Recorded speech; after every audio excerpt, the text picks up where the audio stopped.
Halo semua. Karena banyak teman-teman yang bertanya tentang nabi seperti Musa di dalam Ulangan 18:18 adalah Muhammad atau Yesus, jadi saya buatkan video ini. Namun sebelum kita mulai, saya mau bertanya dulu kepada teman-teman yang muslim. Menurut kamu, Alkitab itu adalah kitab yang masih asli atau sudah palsu? Kalau menurut kamu Alkitab itu adalah kitab yang sudah palsu, ngapain kamu cari nubuat tentang Muhammad di dalam Alkitab?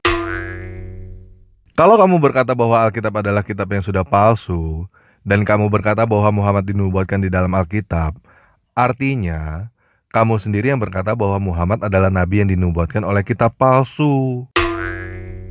Dengan demikian, kamu sendiri yang berkata bahwa Muhammad adalah nabi palsu. Jadi gimana? Sekarang udah pada setuju ya bahwa Alkitab adalah kitab yang asli? Oke, sekarang kita mulai aja ya.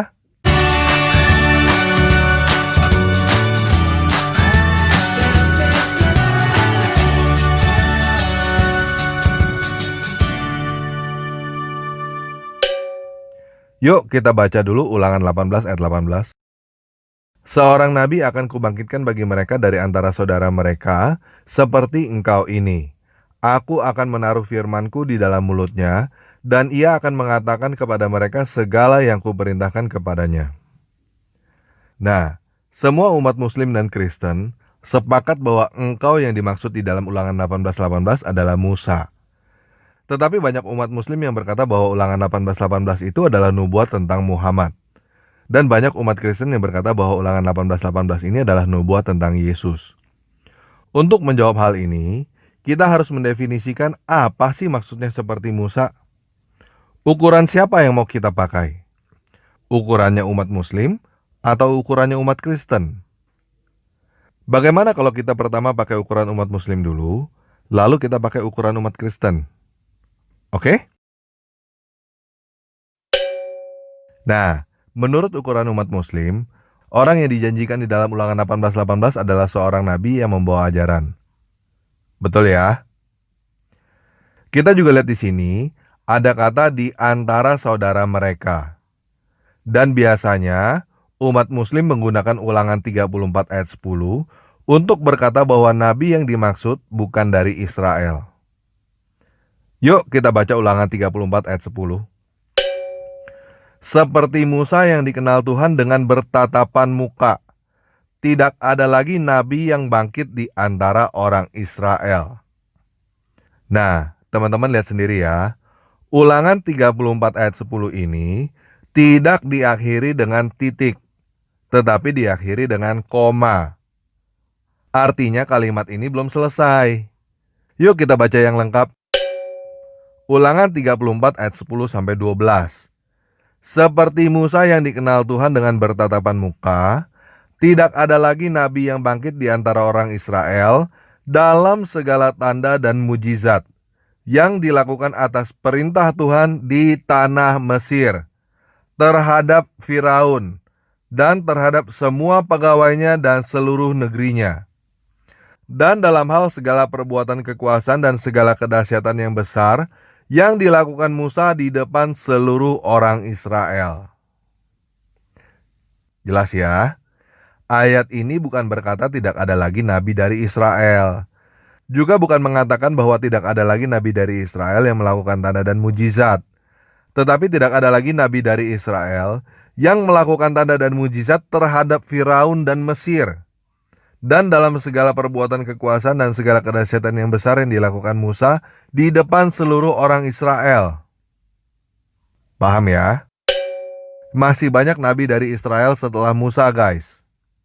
Salah satunya teman-teman yang Muslim tahu Nabi Yunus kan? Itu orang Israel, guys. Dan Nabi Yunus datang setelah Nabi Musa. Jadi klaim teman-teman bahwa ayat ini berkata tidak ada lagi nabi dari Israel, jelas salah ya. Yuk sekarang kita balik ke Ulangan 18:18. Jadi dari antara saudara-saudaramu itu siapa? Yang jelas bangsa Israel. Karena Musa berbicara kepada bangsa Israel. Dan buktinya banyak nabi dari Israel setelah Musa. Teman-teman Muslim percaya bahwa Yunus adalah nabi kan? Artinya Nabi Yunus juga sudah memenuhi nubuat tentang nabi seperti Musa di dalam Ulangan 18:18. Tapi biar teman-teman yang muslim puas, teman-teman klaim Muhammad adalah orang yang dijanjikan karena Muhammad adalah keturunan Abraham dari Ismail. Iya kan? Yuk kita baca ini. Kejadian 16 ayat 3. Jadi Sarai, istri Abram itu, mengambil Hagar, hambanya, orang Mesir itu. Yakni ketika Abram telah 10 tahun tinggal di tanah Kanaan. Lalu diberikannya kepada Abram suaminya untuk menjadi istrinya. Jadi Hagar adalah orang Mesir. Oke? Yuk kita lanjut baca ini. Kejadian 37 ayat 28. Ketika ada saudagar-saudagar Midian lewat, Yusuf diangkat ke atas dari dalam sumur itu. Kemudian dijual kepada orang Ismail itu dengan harga 20 sikal perak. Lalu Yusuf dibawa mereka ke Mesir. Jadi keturunan Ismail kemana? Ke Mesir, bukan ke Arab. Hagar adalah orang Mesir, dan setelah diusir dari Abraham, Hagar membawa Ismail kembali ke Mesir. Ini adalah Mesir, ini adalah Arab. Jauh guys. Orang Arab bukan keturunan Ismail. Jadi kesalahan pertama klaim teman-teman yang berkata bahwa Muhammad masuk hitungan karena Muhammad adalah keturunan Ismail adalah karena Muhammad berasal dari Arab, bukan dari Mesir. Seharusnya teman-teman berkata bahwa Muhammad berasal dari Mesir, baru bisa bilang Muhammad adalah keturunan Ismail. Kesalahan kedua, Ismail adalah pamannya Israel, bukan saudaranya Israel. Ismail adalah anaknya Abraham.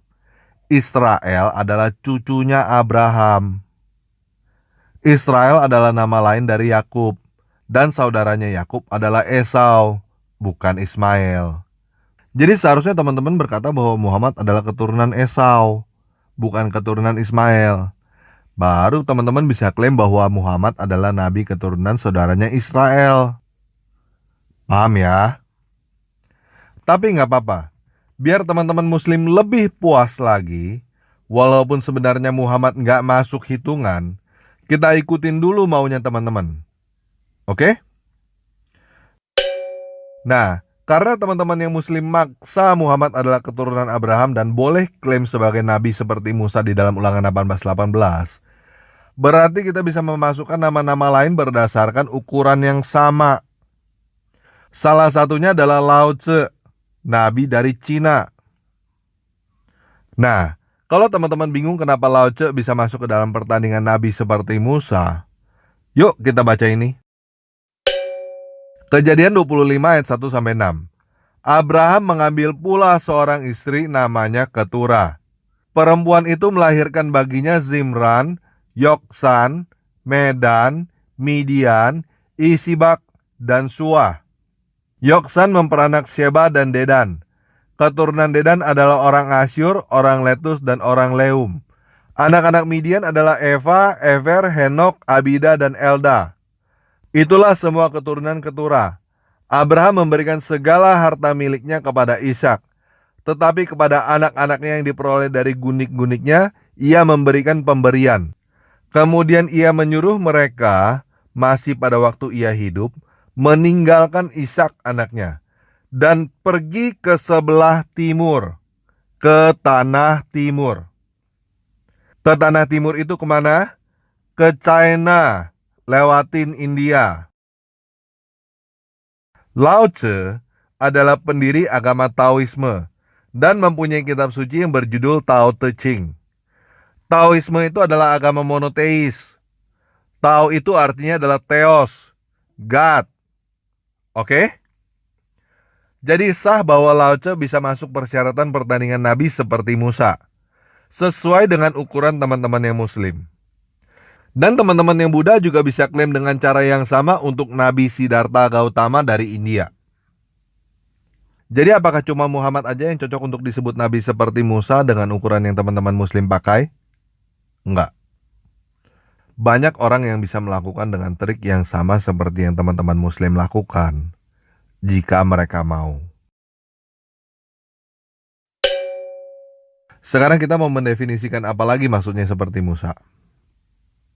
Kalau teman-teman Muslim berkata bahwa Muhammad adalah nabi seperti Musa karena bukan bangsa Israel, pemimpin agama dan pemimpin politik, lahir normal, punya istri banyak, punya anak, mati normal, menaklukkan Palestina dan lain-lain, saya bisa kasih nama lebih banyak lagi dengan kriteria yang sama. Kaisar Vespasian dari Romawi, Antiochus IV Epiphanes, Raja Kores, Raja Nebukadnezar, dan masih banyak lagi. Bahkan kalau teman-teman yang Muslim mau membuka mata, baca dong sejarah. Semua penakluk tanah Palestina yang dari luar Israel memenuhi semua ukuran teman-teman. Semuanya lahir normal, punya istri banyak, punya anak, mati normal. Dan semuanya juga pemimpin agama. Jadi dengan ukuran yang teman-teman pakai, teman-teman gak bisa berkata bahwa nabi yang seperti Musa adalah Muhammad. Karena Muhammad bukan satu-satunya orang yang memenuhi semua ukuran yang teman-teman pakai. Bahkan kalau teman-teman mau jujur, Muhammad tidak cocok untuk dikatakan sebagai nabi seperti Musa dengan ukuran yang teman-teman pakai sendiri. Dari kelahiran, orang tua Musa masih hidup sampai Musa dewasa. Orang tua Muhammad sudah mati ketika Muhammad masih kecil. Musa punya anak-anak lelaki. Muhammad tidak punya anak lelaki. Musa mati tenang pada usia 120 tahun. Muhammad mati menderita dengan urat terputus pada usia 62 tahun.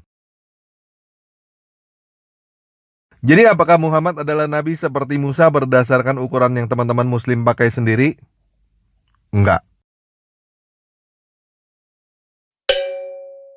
Gini guys, saya terus terang aja ya. Muhammad tidak dinubuatkan di dalam Alkitab. Muhammad bahkan gak lewat untuk masuk dalam hitungan nabi di dalam Alkitab. Tuhan yang ada di dalam Alkitab tidak pernah mengutus Muhammad. Tuhan yang ada di dalam Al-Quran bukan Tuhan yang ada di dalam Alkitab. Jadi apakah ada dua Tuhan? Iya betul, ada dua Tuhan. Tuhan yang ada di dalam Alkitab dan Tuhan yang ada di dalam Al-Quran adalah dua Tuhan yang berbeda. Tuhan yang ada di dalam Alkitab namanya Yahweh. Tuhan yang di dalam Al-Quran punya 99 nama dan tidak satu pun dari 99 nama itu adalah Yahweh. Musa adalah orang Israel. Tuhannya Musa bernama Yahweh, bukan Allah. Musa tidak mengenal Tuhan yang bernama Allah. Allah yang ada di dalam Al-Quran hanya dewanya orang Arab. Hanya dewa asing di mata orang Israel. Alkitab tidak bernubuat tentang nabi yang bernama Muhammad. Nubuat tentang nabi yang bernama Ahmad tertulis di dalam Al-Quran. Al-Quran keluar dari mulut siapa? Dari mulut Muhammad. Jadi siapa yang ngomong bahwa ada nubuat tentang Nabi Muhammad? Ya Muhammad sendiri. Kalau mau self-claim seperti itu, saya juga bisa. Oh, Musa dan Muhammad bernubuat tentang channel YouTube tanpa ragi. Buktinya mana? Oh, Alkitab dan Al-Quran yang sekarang sudah dipalsukan oleh umat Yahudi, Kristen, dan Islam. Yang aslinya ada tulisan channel YouTube tanpa ragi. Musa, Isa, dan Muhammad adalah subscribernya channel YouTube tanpa ragi di surga. Menggelikan gak self-claim seperti itu? Kalau menurut teman-teman yang Muslim self-claim seperti itu menggelikan, ya itulah yang kalian lakukan dengan berkata bahwa Muhammad dinubuatkan di dalam Alkitab. Paham ya? Jadi sekali lagi, Muhammad tidak dinubuatkan di dalam Alkitab. Dan self-claim yang teman-teman lakukan sangat menggelikan. Kalau teman-teman berkata bahwa Alkitab yang sekarang sudah palsu, teman-teman berkata bahwa Muhammad adalah nabi palsu yang dijanjikan oleh kitab palsu. Oke? Clear ya? Muhammad bukan nabi yang dijanjikan di dalam Ulangan 18:18 menurut ukuran teman-teman muslim sendiri.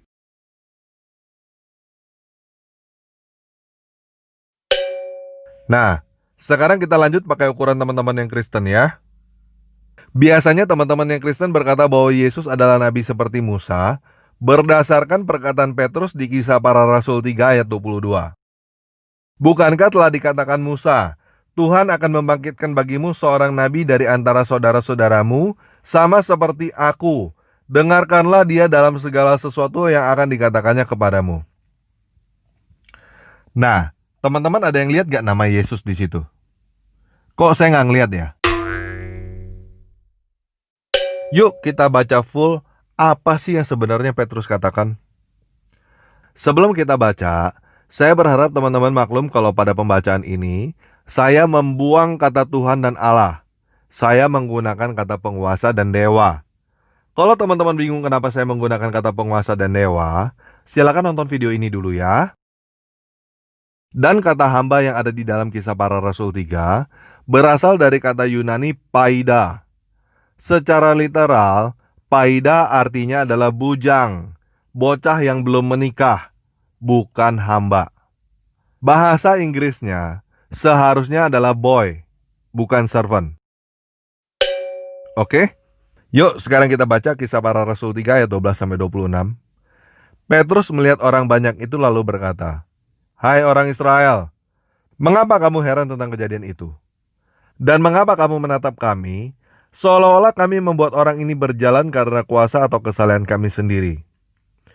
Dewanya Abraham, Ishak dan Yakub, dewanya nenek moyang kita, telah memuliakan bujangnya, yaitu Yesus yang kamu serahkan dan tolak di depan Pilatus, walaupun Pilatus berpendapat bahwa ia harus dilepaskan. Tetapi kamu telah menolak yang kudus dan benar, serta menghendaki seorang pembunuh sebagai hadiahmu. Demikianlah ia, pemimpin kepada hidup, telah kamu bunuh, tetapi dewa telah membangkitkan dia dari antara orang mati. Dan tentang hal itu kami adalah saksi. Dan kepercayaan dalam nama Yesus, maka nama itu telah menguatkan orang yang kamu lihat dan kamu kenal ini. Dan kepercayaan itu telah memberikan kesembuhan kepada orang ini di depan kamu semua." Hai saudara-saudara, aku tahu bahwa kamu telah berbuat demikian karena ketidaktahuan, sama seperti semua pemimpin kamu. Tetapi dengan jalan demikian, dewa telah menggenapi apa yang telah difirmankannya dahulu dengan perantara nabi-nabinya, yaitu bahwa Mesias yang diutusnya harus menderita. Karena itu sadarlah dan bertobatlah, supaya dosamu dihapuskan. Agar penguasa mendatangkan waktu kelegaan dan mengutus Yesus yang dari semula diuntukkan bagimu sebagai Kristus. Kristus itu harus tinggal di surga sampai waktu pemulihan segala sesuatu, seperti yang difirmankan dewa dengan perantara nabi-nabinya yang kudus di zaman dahulu. Bukankah telah dikatakan Musa, penguasa dewata akan membangkitkan bagimu seorang nabi dari antara saudara-saudaramu, sama seperti aku. Dengarkanlah dia dalam segala sesuatu yang dikatakannya kepadamu. Dan akan terjadi bahwa semua orang yang tidak mendengarkan nabi itu akan dibasmi dari umat kita. Dan semua nabi yang pernah berbicara, mulai dari Samuel dan sesudah dia, telah bernubuat tentang zaman ini. Kamulah yang mewarisi nubuat-nubuat itu dan mendapat bagian dalam perjanjian yang telah diadakan dewa dengan nenek moyang kita, ketika ia berfirman kepada Abraham, oleh keturunanmu, semua bangsa di muka bumi akan diberkati. Dan bagi kamulah pertama-tama, dewa membangkitkan bujangnya dan mengutusnya kepadamu, supaya ia memberkati kamu dengan memimpin kamu masing-masing kembali dari segala kejahatanmu. Nah, teman-teman udah bisa paham belum apa maksudnya Petrus mengutip nabi yang seperti Musa? Masih bingung ya? Di situ teman-teman lihat ada kata Mesias, ada kata Kristus, dan ada kata nabi kan? Teman-teman lihat nama Yesus dan nama Samuel kan? Coba sekarang pikir benar-benar. Kalau kita hidup di zaman Samuel, apakah Samuel adalah seorang nabi yang seperti Musa di dalam Ulangan 18:18? Iya guys. Hanya dengan datangnya Samuel aja, nubuat Ulangan 18:18 itu sebenarnya sudah ditepati. Dan itu yang dijelaskan oleh Petrus. Dan nabi-nabi setelah Samuel, seperti Elia, Yunus, dan lain-lainnya, adalah seorang nabi seperti Musa juga pada zamannya. Dan mereka semua ngapain? Mereka semua bernubuat tentang kedatangan Mesias. Sampai di sini udah paham belum? Yesus bukan nabi yang dijanjikan.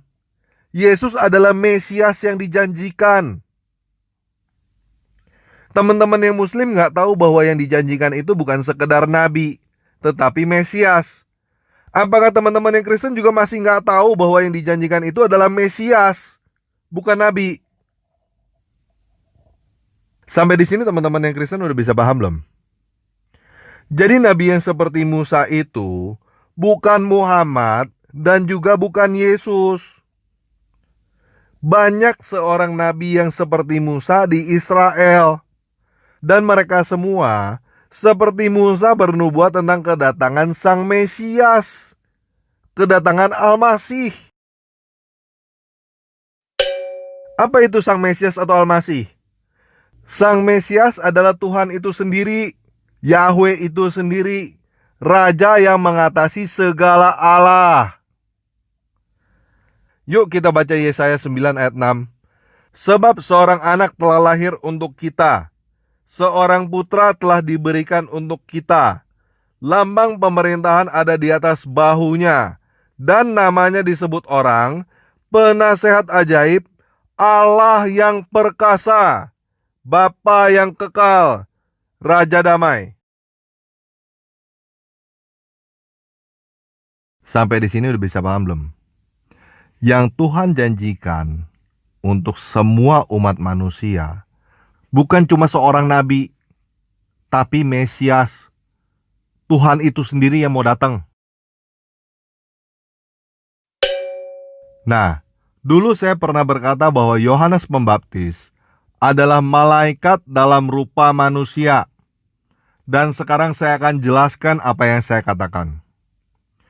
Yohanes Pembaptis adalah seorang nabi seperti Musa yang terakhir dan terbesar. Karena Yohanes Pembaptis bukan hanya seorang nabi, tetapi juga seorang malaikat. Kata siapa Yohanes Pembaptis adalah malaikat? Kata Yesus. Yuk sekarang kita baca Matius 11 ayat 10 Alkitab terjemahan Lai. Karena tentang dia ada tertulis, lihatlah aku menyuruh utusanku mendahului engkau. Ia akan menyiapkan jalanmu di hadapanmu. Teman-teman lihat kata utusan ya di situ. Yuk sekarang kita baca Matius 11 ayat 10 dalam bahasa aslinya. Houtos estin periho gegraptai, ido ego apostelo, ton angelon, mo pro prosopouso, hos katas keuasei. Teman-teman lihat ada kata angelon di situ.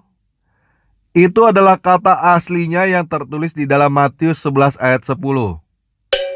Supaya teman-teman puas, yuk kita baca ayat yang dikutip Yesus.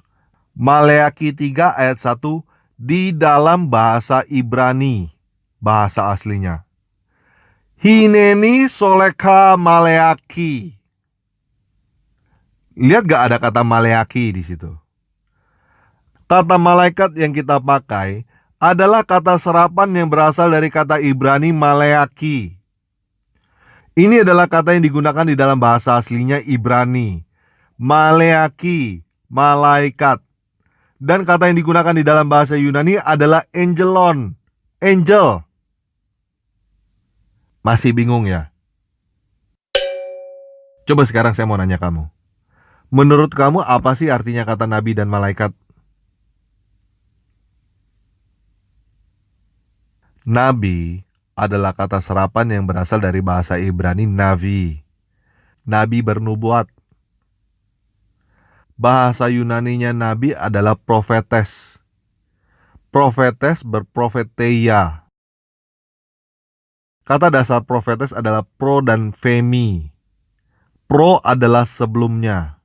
Femi adalah pernyataan atau perkataan. Jadi profemi artinya menyatakan sebelum terjadi. Meramal. Jadi nabi secara literal artinya adalah peramal.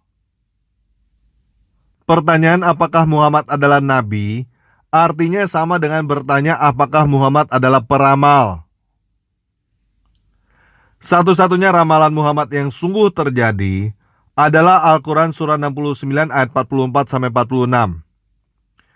Dan sekiranya dia dalam kurung Muhammad mengadang-adakan sebagian perkataan atas dalam kurung nama kami, pasti kami pegang dia pada tangan kanannya, kemudian kami potong pembuluh jantungnya. Buktinya hal ini terjadi ada di dalam hadis sahih Al-Bukhari nomor 4428 yang berkata bahwa sebelum Muhammad meninggal, dia merasakan pembuluh jantungnya terpotong. Jadi apakah Muhammad adalah seorang nabi? Ya, Muhammad sih mati dengan pembuluh jantung terpotong sesuai dengan apa yang dia ramalkan kalau dia mengarang Al-Quran ya.